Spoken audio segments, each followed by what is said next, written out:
Apakah game hanya bertampak buruk bagi kita? Apakah tidak ada kelebihan dalam bermain game? Simak video ini.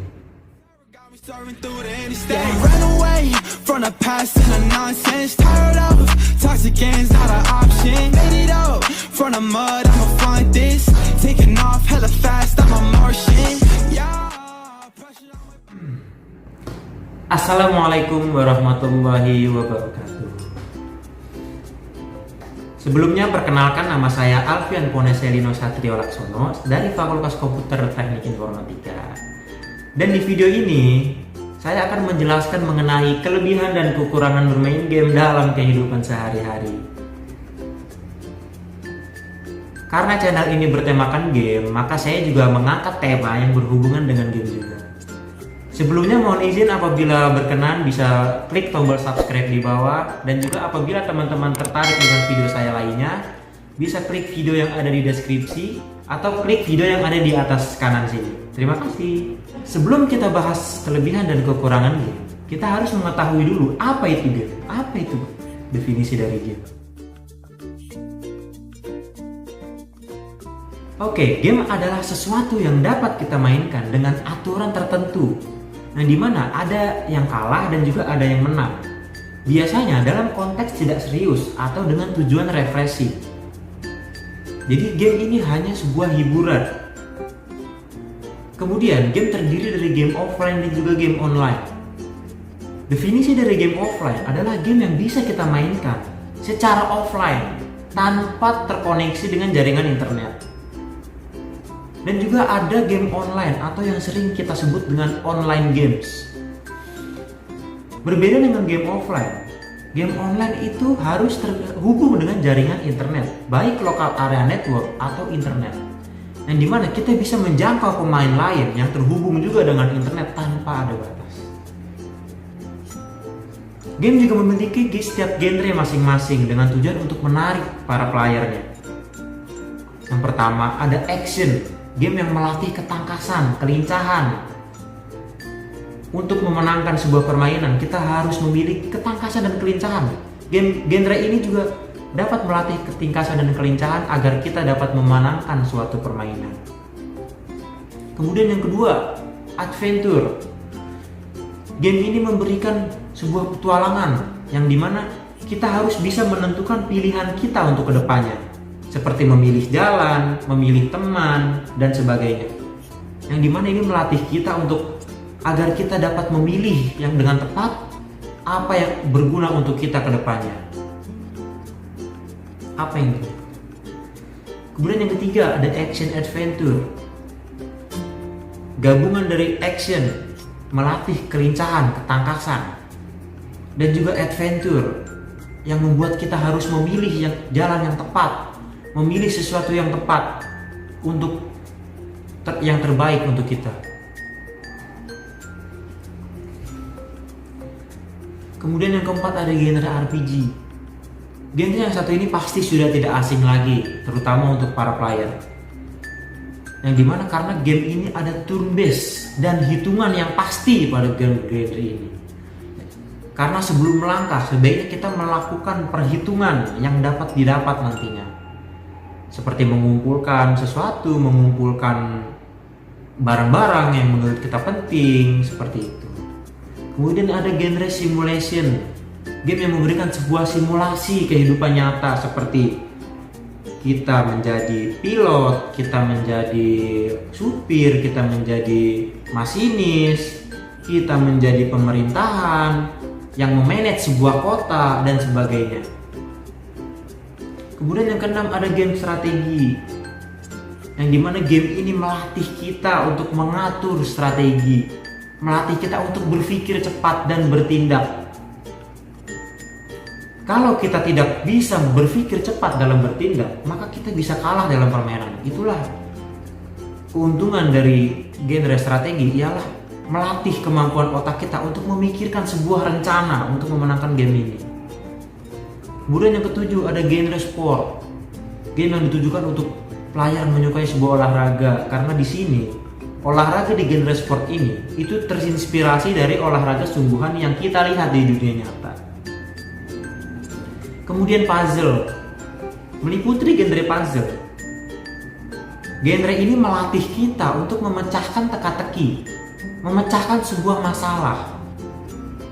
Yang dimana jenis teka-teki tersebut dapat menguji keterampilan otak kita dalam memecahkan suatu masalah. Nah, itu dia penjelasan tentang seputar game. Dan selanjutnya, saya akan membahas inti mengenai topik yang saya angkat hari ini. Kelebihan dan kekurangan dalam bermain game dalam kehidupan sehari-hari.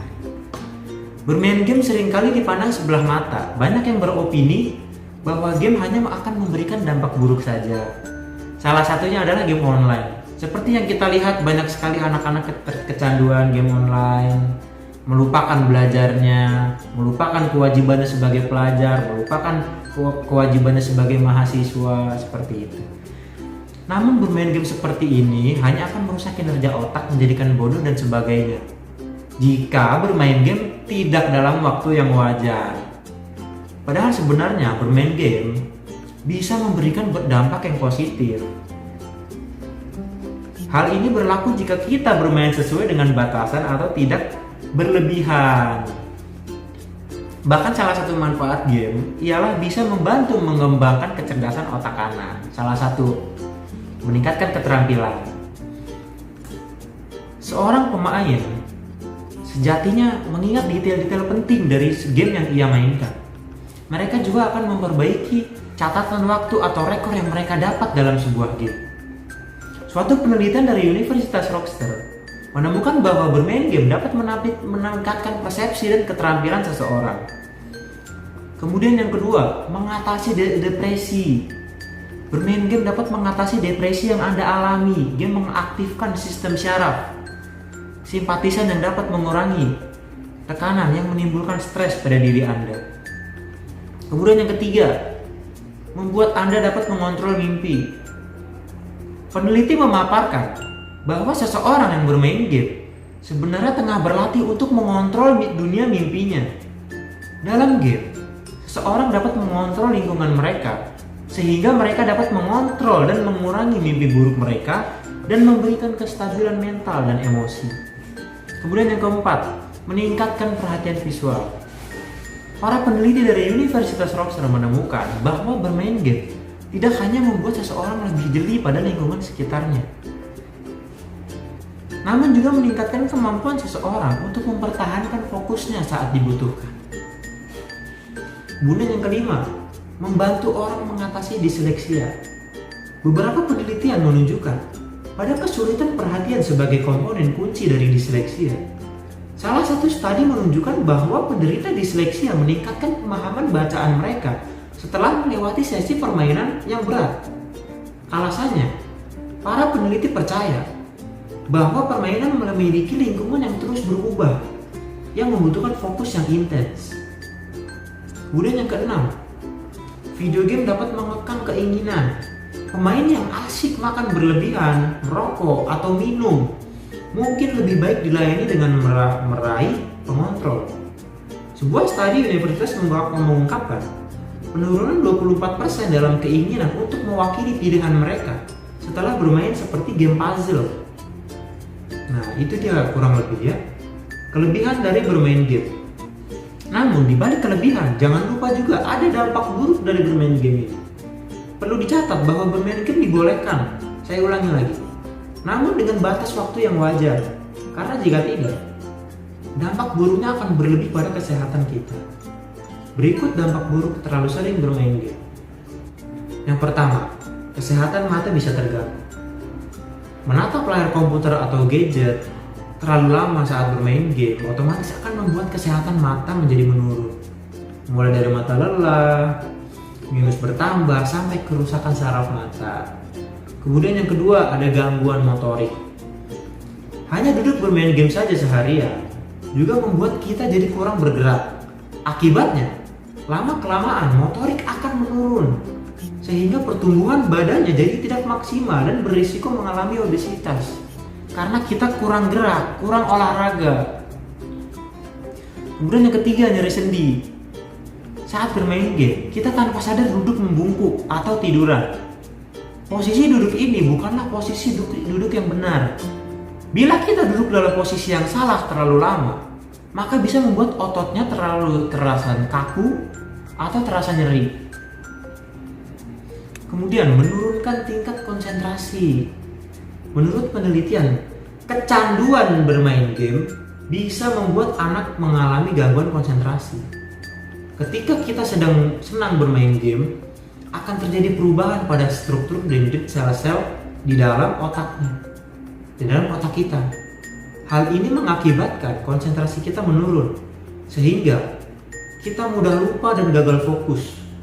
Paparan radiasi dari perangkat elektronik juga bisa melemahkan konsentrasi kita. Hal ini yang membuat nilai akademis kita juga menurun karena sulitnya berkonsentrasi saat belajar. Kemudian yang kelima, membuat anak jadi lebih agresif. Anak yang kecanduan bermain game yang mengandung unsur kekerasan terutama, seperti peperangan, pertarungan, dan lain sebagainya, biasanya akan lebih agresif dan memiliki emosi yang tinggi. Mereka akan melakukan apa yang sama yang dilakukan oleh karakter yang mereka mainkan. Misalnya bermain game seperti Smackdown, game-game yang mengandung kekerasan seperti game-game tinju, game-game pertarungan, dan sebagainya. Dan itu membuat orang tua khawatir akan anaknya yang bisa saja meniru karakter idolanya. Jadi itulah kekurangan bermain game yang bisa membuat kita lupa akan kewajiban kita sebagai mahasiswa, sebagai pelajar, sebagai anak. Dan sekarang saya akan memberikan cara agar kita tidak kecanduan bermain game, agar kita tidak mendapat dampak buruk dari game itu. Caranya, kita harus bermain game dengan secukupnya, tidak kebablasan, itu yang pertama. Dan yang kedua, kita harus bisa mengambil hal-hal positif yang ada di game itu, dan kita tidak mengambil hal-hal negatif yang ada di game tersebut. Itu yang dapat saya sampaikan di materi kali ini. Kurang lebihnya mohon maaf. Semoga bermanfaat untuk teman-teman semua. Dan jangan lupa klik tombol subscribe bila berkenan, dan juga klik tombol like di video ini. Terima kasih. Wassalamualaikum warahmatullahi wabarakatuh.